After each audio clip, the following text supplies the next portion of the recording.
부동산 헤드라인 읽어주는 남자, 부동산계 유재석. 네, 유재석입니다.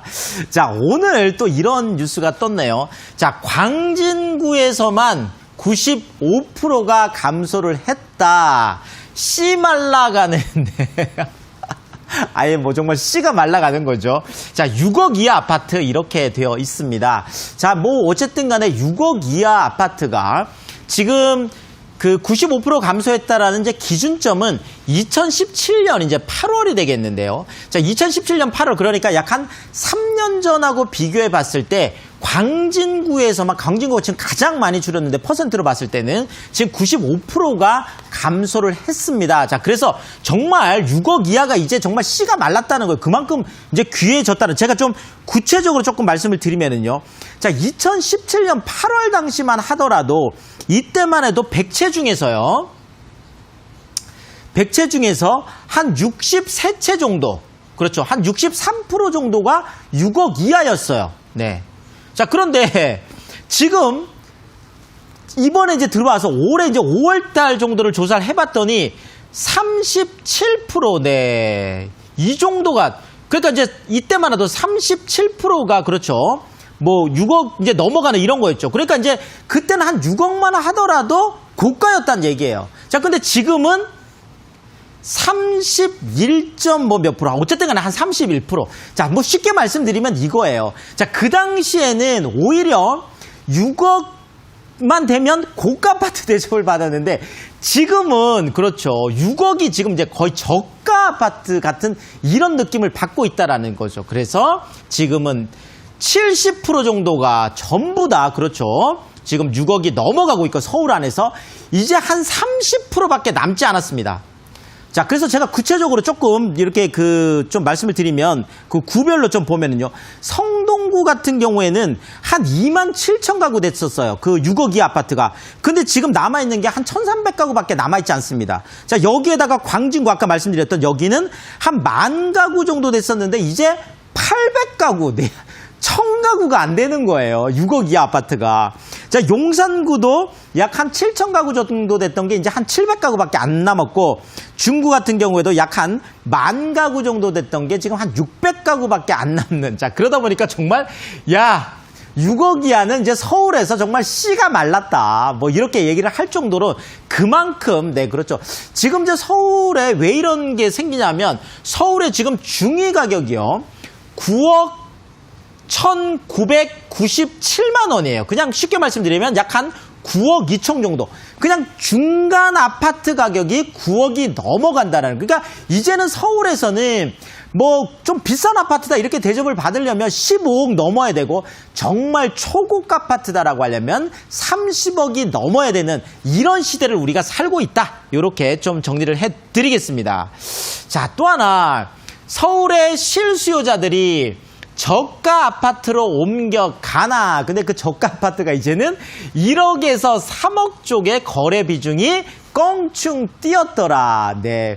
지금 이렇게 양극화가 되고 있다라는 거죠. 그러니까 뭐 정말 돈 많은 분들은 계속 고가 아파트를 사고 있고 정말 이제 돈이 없는 분들은 3억. 그렇죠. 실질적으로 사실 3억이라는 돈도 모으려고 하면 우리가 내가 한 달에 한 500만 원을 벌어요. 그러면 1년 한, 연봉이 한 6천 되잖아요. 그러면 연봉 6천인데, 1년에 2천만 원 모으는 게 쉽지 않습니다. 그렇죠. 자, 그렇다면 1년에 2천만 원씩 모아가지고 10년을 모으면 2억이 됩니다. 그러니까 사실은 3억짜리 주거용 오피스텔을 내가 하나 산다고 하더라도 거의 15년을 저축을 해야 된다라는 거죠. 사실은 이게 어마어마한 뭐 그런 시간들이 걸린다는 겁니다. 자, 어쨌든 지금은 이러다 보니까 1에서 3억 정도의 저가 아파트 쪽으로 좀 거래 비중이 좀 많이 높아졌는데 제가 좀 퍼센트를 봤더니 6억에서 9억 같은 여기는 지금 올해 들어서 오히려 35%가 줄었어요.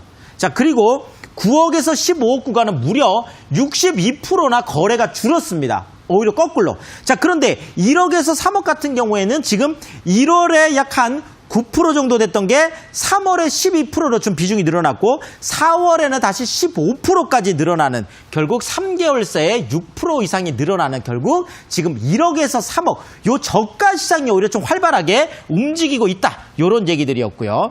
자, 그 다음에 로또 아파트 잡아라. 급증한 서울 청약통장 가입자. 네, 지금 제가 숫자를 좀 말씀을 드리면 지금 서울에 청약통장 갖고 계신 분이 거의 597만 명이나 된다고 합니다. 지금 거의 한 1000만 기준에서 한 600만 명이 갖고 있으니까 대부분 다 갖고 있는 거죠. 자, 그런데 월별 가입자 수가 지금 2월에 한 15,000명 늘어났어요. 그런데 3월에 약 한 18,000명 늘어났다가 4월에는 또 2만 명이 늘어나고 있는.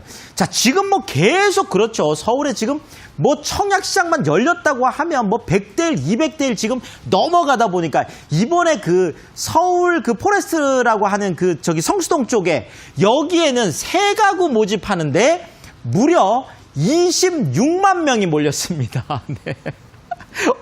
여기서 뭐 어떤 타입은 한 가구 모집하는데 21만 명이 모여서 21만 대 1이라고 하는데 자 이렇게 어쨌든 간에 지금 로또 청약 뭐 서울에서 당첨되면 뭐 3억, 5억, 10억 이런 얘기가 나오다 보니까 정말 청약 통장 가입자들이 엄청나게 늘어나고 있다. 이런 얘기들이 지금 계속 나오고 있습니다. 자 그리고 마지막으로 자 이렇게 너무 뜨겁다 보니까 청약시장 불 좀 꺼야 돼. 이렇게 해서 다음 대책은 분양 후에 의무 거주 기간을 두지 않겠냐 지금 이런 얘기들이 나오고 있는. 자 지금 이 얘기는 지금 아직까지 국토위에 이제 계류 중인데 아직 그러니까 통과는 안 된 거예요. 통과는 안 됐는데 지금 내용은 대충 이렇습니다. 자 지금까지는 만약에 뭐 5년 거주해야 된다, 뭐 10년 거주해야 된다. 거주 의무 기간은 이미 있어요 지금. 자 그런데 지금 나오는 얘기는 뭐냐면 처음 입주할 때 안 된다라는 거예요. 그냥 무조건 입주를 해야 되는 거예요. 자, 그럼 무조건 입주를 해야 되는데 만약에 내가 입주를 못했어. 자, 그러면 강제로 LH에 강제 매각을 시키는 거예요. 지금 이 얘기가 지금 나오고 있다라는 거죠. 자, 그러면 사실상 이게 실거주자들의 도움을 주겠다라고 하는 거지만 지금 30대 같은 경우에는 30, 40대 같은 경우 실질적으로 지금 현금이 없잖아요. 자, 그러면 청약을 내가 받았어요. 그러면 여기에다가 보통은 내가 돈을 좀 모으는 기간 동안은 그렇죠. 전세를 주고 내가 약 한 30%에서 40% 정도의 현금만 갖고 있다가 지금 전세를 주고 있다고 나중에 가서 4년, 5년 의무적으로 거주를 하는데 자, 이제는 현금이 있어야 된다라는 거죠. 만약에 처음부터 입주를 해야 된다라고 하면 자, 아직 통과는 안 됐지만 지금 이것이 국토위 계류 중이기 때문에 만약에 된다라고 하면 앞으로 청약시장에서 유리한 분들은 현금을 갖고 있어야 되고요.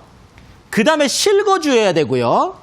그 다음에 무주택인 이런 분들이 앞으로 대접을 받는 이런 시대가 또 오고 있다. 이렇게 정리를 드리겠습니다.